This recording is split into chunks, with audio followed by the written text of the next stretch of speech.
Utiliser l'expression d'une fonction, vous trouvez ça compliqué? Je suis Alexandre du livrescolaire.fr et si vous avez 4 minutes devant vous, je vais faire de vous des experts en la matière. Une fonction, c'est un objet mathématique qu'on peut imaginer comme une machine. On met quelque chose en entrée, qu'on appelle antécédent, on obtient quelque chose en sortie, qu'on appelle une image. C'est l'expression de la fonction qui permet de savoir exactement ce qu'on obtient en sortie. Prenons par exemple la fonction f d'expression 3x plus 1. Qu'est-ce que ça signifie concrètement? Que si on entre un nombre x dans la machine, dans la fonction, on obtient en sortie 3x plus 1, le triple du nombre en entrée plus 1. Dans cette vidéo, on va voir deux choses. Connaissant l'expression d'une fonction, 1. Comment déterminer l'image d'un nombre par cette fonction. 2. En sens inverse, comment déterminer le ou les antécédents d'un nombre par cette fonction. Exemple numéro 1. Déterminons l'image d'un nombre par une fonction. Soit g, la fonction d'expression 4x au carré moins 2. Déterminons l'image de 3 par la fonction g. Étape numéro 1. On repère l'inconnu dans l'expression de la fonction. Dans l'expression 4x au carré moins 2, l'inconnu est x. Étape numéro 2. On remplace l'inconnu par le nombre dont on cherche l'image. On cherche l'image de 3 par la fonction g. On remplace donc x par 3 dans l'expression de la fonction g. Étape numéro 3. On calcule et on conclut. 4 fois 3 au carré moins 2, c'est égal à 4 fois 9 moins 2, ce qui est égal à 36 moins 2 et donc à 34.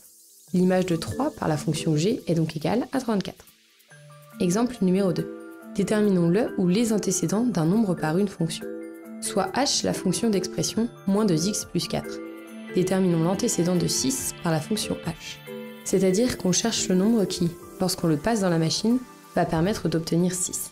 Étape numéro 1. On écrit l'équation que l'on doit résoudre. Que nous dit l'expression de la fonction? Que si on entre un nombre x dans la fonction, on obtient en sortie le nombre moins 2x plus 4. Ce que l'énoncé nous demande, c'est de déterminer le nombre x que l'on doit placer en entrée pour obtenir en sortie le nombre 6.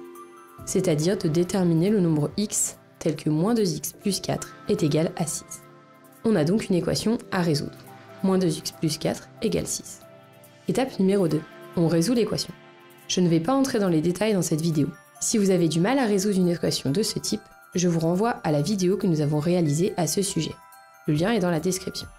En soustrayant par 4 de chaque côté de l'équation, moins 2x plus 4 égale 6 peut se réécrire moins 2x égale 2, et en divisant de chaque côté par moins 2, on obtient que x est égal à moins 1. Étape numéro 3, on conclut. Si x égale moins 1, l'expression moins 2x plus 4 vaut 6 d'après l'étape précédente. L'image de moins 1 par h est donc égale à 6. Dit autrement, l'antécédent de 6 par h est égal à moins 1. Et on vient de répondre à la question posée. Dans cet exemple, la fonction a un seul antécédent. Ce n'est pas toujours le cas. Tout dépend de si l'équation que l'on a à résoudre admet une ou plusieurs solutions.